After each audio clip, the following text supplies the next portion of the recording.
He is actually a machine learning specialist, I think. Came to Germany with the age of 25 or 27, something like that. Made his PhD, now speaks fluently in great German. His wife is also a very, very smart person and I think professor at a university in Potsdam, also for machine learning or something like that. I'm not 100% sure, but it's around that. So they are definitely a very smart IT family.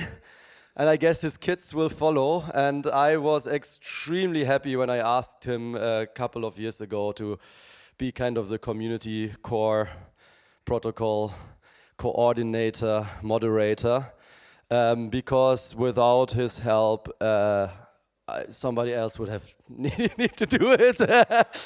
So it's definitely not something you can take away or take out, and it's one of the most important roles I think in our whole setup. So thank you very much, Sergei, for being here, and we're looking forward to your talk.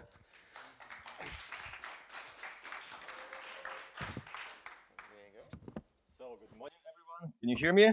Yes. I can barely see you, but I know most of you, so yeah. Hello again. So, let me finalize the setup. No. Yes. So, welcome everybody. So, my name is Sergei, and today I will be talking about the team structure, the processes of aeternity protocol development. So, why had I chosen this topic? Well, because this topic is at least of interest for me because my background is like from the IT industry. I will say some words about it later, like after this. But Eternity, as in many open source projects, is a not regular project, right? There are some similarities how company operates. We all want to build the greatest project used by as many users as possible. But in many other ways, we're different. Yeah, we are not profit oriented. We just want to make the world more egalitarian and like free. And as silly as it sounds now after the Silicon Valley TV show, we're actually trying to make the world a better place. So, but before a few words about me. Yes, I'm Sergei. I'm born in Soviet Union, studied mathematics. Then I think 2004 moved to Germany, did my graduate studies not in machine learning but in theoretical cryptography. Worked for a while, like for German federal government as IT specialist, as IT architect in security. Don't worry, nothing in intelligence. Also, trying to help the world to be a better place. It was e-health. Was quite interested by. At some point, I felt tired of security and cryptography because it was not about people. It was mostly about like machines, talking to machines, protecting them from people, but those people are considered to be nasty. It's like very theoretical and dry. So I switched to data science for a while and was working several years in this area until Emin approached me and asked me, do you want to help me working in blockchain project, aeternity? Yeah? Why not? So, but there's one precondition: you're not allowed to code. Yes. We already have a great team of coders, so we don't want somebody to messing with their code. We want somebody who will help them to stay aligned with overall goals of the company and help the different teams to stay aligned with what the core development team is doing. Yeah, I never did it, so I never did any project management before. So let's try. So this is how I ended here. But it's not the talk about me. It's talk about developers, developers, and developers. So what we're going to be talking about, I want to cover like the structure of the core dev teams, then how we plan our releases, how we execute them, what is our day-to-day working operations, and what we could and should be doing better. So, brief overview of the co-development team. What does it mean to be co-developer, at least in our project? There is no formal definition, but I see it as somebody who's on a regular basis commits code to the repositories relevant to the core of the aeternity project, basically to the node. And regular, I would say, on a weekly basis. Yes, you can do some updates, you can do some pull requests, but we would consider you member of a core, and you will have privilege to join our chat if you do it, let's say, on a regular basis, like on a weekly basis. So there are right now over 50 different contributors to the core repositories on the GitHub. And at the moment, I tried to count this number. I counted 17 people, but I put this plus because maybe I missed someone. So we have like around 17 engineers regularly committing to the core dev repositories. The team is not so small, but it's also not so big. It's distributed. The people are sitting in 4 countries, correct me if I'm wrong. So it's Bulgaria, Germany, Poland, and of course Sweden. I mean, why Sweden? Because like you see all those guys, they write in language we was invented in Sweden. So, so this is basically the structure of our team. Like hierarchy, well, it's obvious there is no hierarchy at all. So it's a self-organizing organism, which usually doesn't work so well in IT software projects. But in our case, we have an extremely experienced team of core developers. I didn't do the math, but it's certainly more than 200 hours of like life experience in development. But I think it may be even 300, which is, believe me, is a significant number. We have people from academia. We have several professors and lecturers. I mean, the important thing about here is that not just professor somebody arts. This is like not the guy who's just sitting in the university, like writing papers. Those people code on the regular basis. Yeah, I've spent a lot of years in the university. I know that you can have researchers who like communicate on a very abstract level. It's interesting to have them. It's useful to have them. But the best way you can do is when you have somebody who is in academia, but also doing active work on the ground. We have, I think, 6 PhDs. I mean, nothing wrong with people who want to spend some extra years in the university. Yeah, one of them. Well, among us, we have creators of Erlang programming languages, which is extremely cool. We also, what I find is very important, we have like young programmers who are still students. I think we should get more of them because it's very important to having the community, like the team thriving and fresh. So having the outside look to the team. And yes, we have, I think, 16 Erlang developers. Then we have 1 Elixir guy, which, as we learned yesterday from the Robert Wirding's talk, is basically kind of very Erlang-y language. Then we have our Sasha, who spends his nights reading papers. And then we have our SRE doing DevOps, trying to keep this whole thing working. And we mostly live in this place called Rocket Chat. Never used it before. We started with Slack, but then at some point we migrated to Rocket Chat. Was a little bit skeptical. The reason why we did it because we tried to use only open source projects, and Rocket Chat is one. It's hosted on our server, and I must say it works pretty well. So I'm quite satisfied with it, and I can recommend it.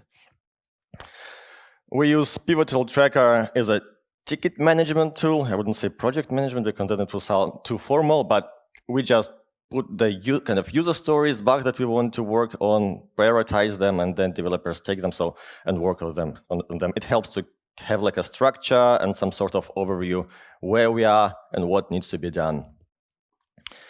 And yeah, not open source, but basically the place to be.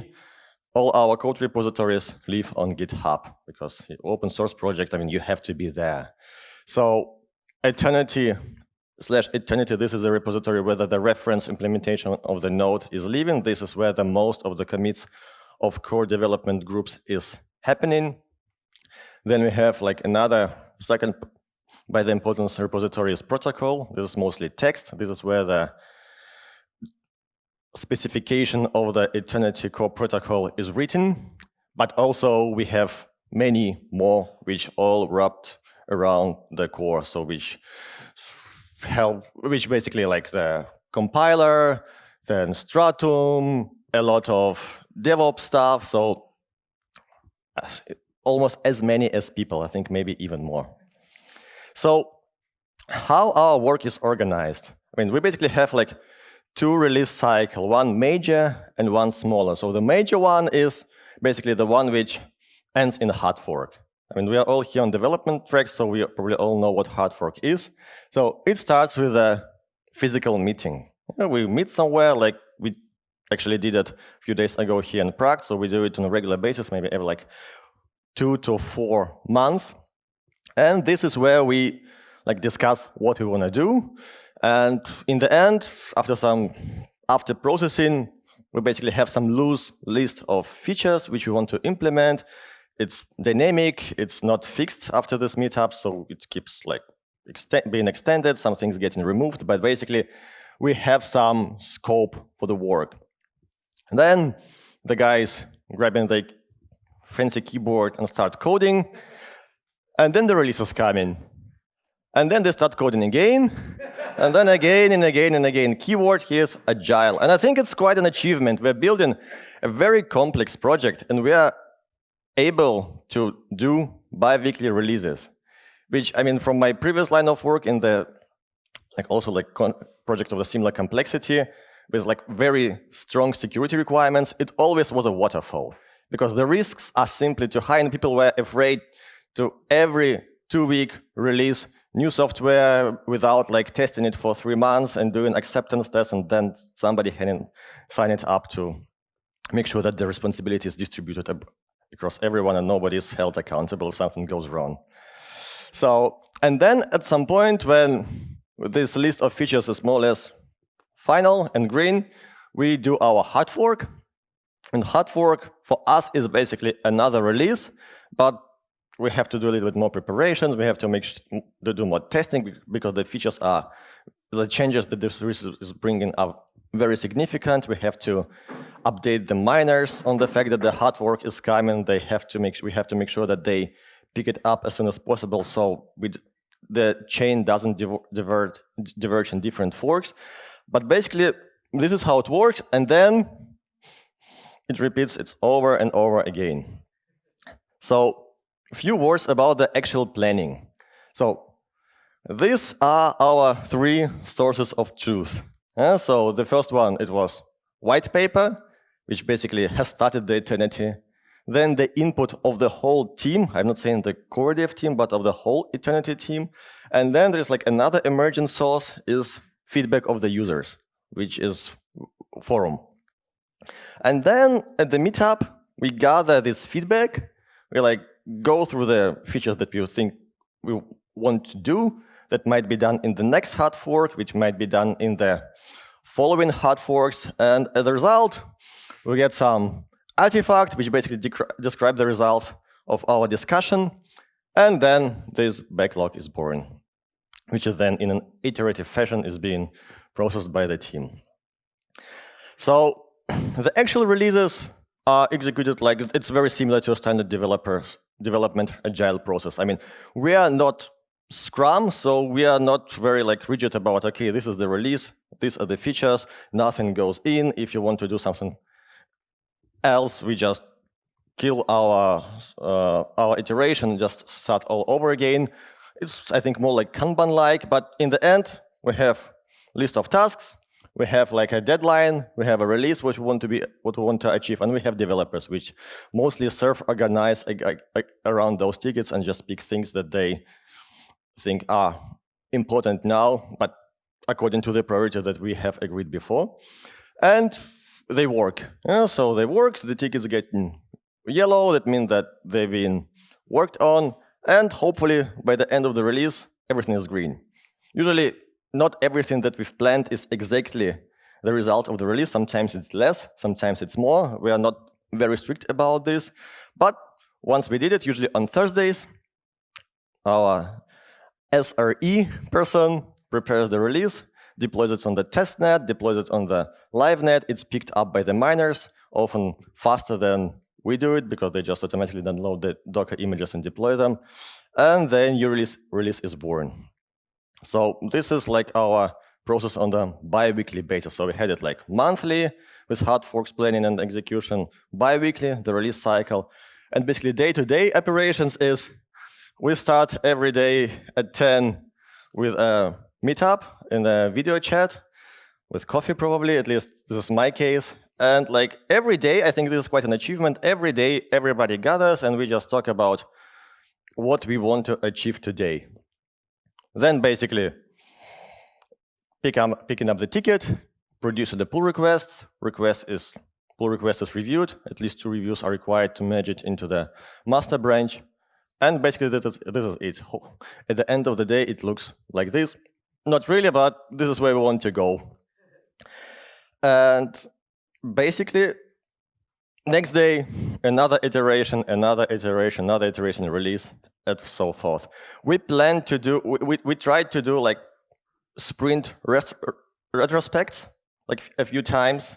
We did it, and then somehow, at least it was my feeling, they weren't bringing anything because, I mean, usually in sprint retrospect, developers rant about management. They don't understand us, there is like bad communication, they bring us features that make no sense. It doesn't happen in this case because like the team is very technical, very professional. So at some point I had a feeling there is nothing about to rant, and everything we rant about maybe ourselves, but we know this anyway, so there's no point in wasting time. And if you want to know more about the core dev team, you can go to the website. You have a list of nice photos and also descriptions of the background of the people working there. If you want to get in touch, basically there is 2 points of contact for the core dev team: forum, if you have like a general question or a proposal, or if it's really technical, maybe something like a bug or feature which you also are willing to work on, you can go to the GitHub, create an issue, and people will respond. What could be improved? Well, documentation. Yeah, we've heard it a lot. I think developers love one thing, coding. Everything else is secondary. Everybody understands the documentation is important, but everything is working. You can read the code. The tests are there. We know we'll get there. But in our case, it's actually pretty good, but it always can be better. And I think like now, starting with after this conference where we stop releasing scheduled hard forks, we maybe can slow our pace a little bit. There will be less pressure, so we can concentrate on such things as documentation depth, technical depth, so not be just purely feature-driven. Then coordination between the teams. It used to happen a lot. It used to work chaos, pain, and suffering. I think in this hard fork, it got much, much better. There were some incidents. There always will be some incidents, but we just should make sure that it happens as rarely as possible. And this is also part of my responsibility to make sure that everybody is aligned with breaking features. Then communication to our users. I mean, we have people who are very dedicated, spend a lot of time on forum, on the GitHub, talking to the users, but I also could do this. It could be done better. There is also, I think this is an area where we could also spend some more time. And finally, I mean, this is probably not one of our weaknesses, but I think this is where we want to go. Right now, mostly the feature development is mostly centralized. So in the beginning, it was white paper, so was our sole source of truth. Then there was more and more feedback from the developers team. And now I think we should start integrating more and more feedback from the forum. There is also this voting app which is coming. I think it's really cool. We should definitely try this in production and see how the users will react and how the feature development can be planned with this. And basically, this is it. So if you have any questions, thank you.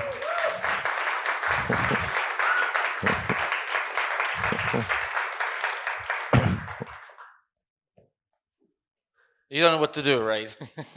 We all know each other.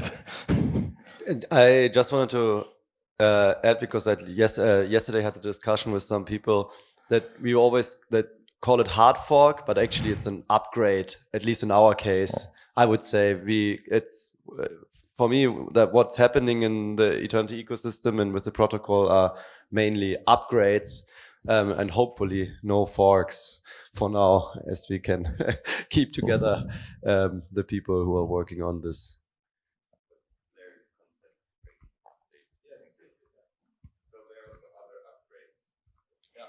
Which break is decay? Yes.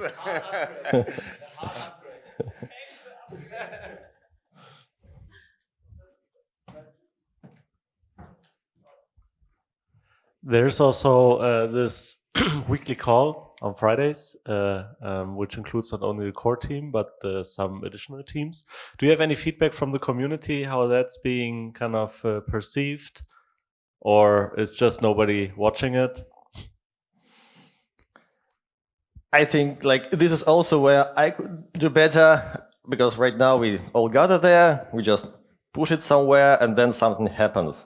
I mean, maybe Eamon can at some point tell us what does. I mean, I think it's important to have it because at least we bring each other on the line, and I'm pretty sure that there are people watching, because when we started doing this, I don't know whether you were there, there was like a lot of activity questions from other sides. So at some point there were too many people coming to the call, so it was getting hard to manage the whole thing. So we decided to make it like a closed group and then distribute it. So I don't know for sure, but I remember there was a lot of people from outside of Eternity. There were a lot of questions, and this was the reason why it got closed. So I'm pretty sure people are watching it because there was a lot of interest. Anyone? I have a question for you. In your opinion, in the ideal decentralized picture of the world, how many core teams should be committing to the protocol, competing between themselves, or should they be all committing together?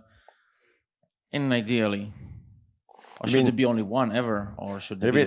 This is the discussion whether, like in the blockchain world, the winner takes it all. Whether it will happen, I don't know. I don't think it will happen. I think there will be multiple core teams since some projects are just too different from each other. So to answer your question, I think it will be. I don't know how it has to be. I think it will be that there will be multiple projects running in parallel. Cool. Any more questions? We're looking for the next speaker anyway. So who has another questions? Oh, you're right here. He's gone looking for you. Okay, so no more questions for Sergei? Okay, a round of applause for Sergei, please. Thank you. Thank you.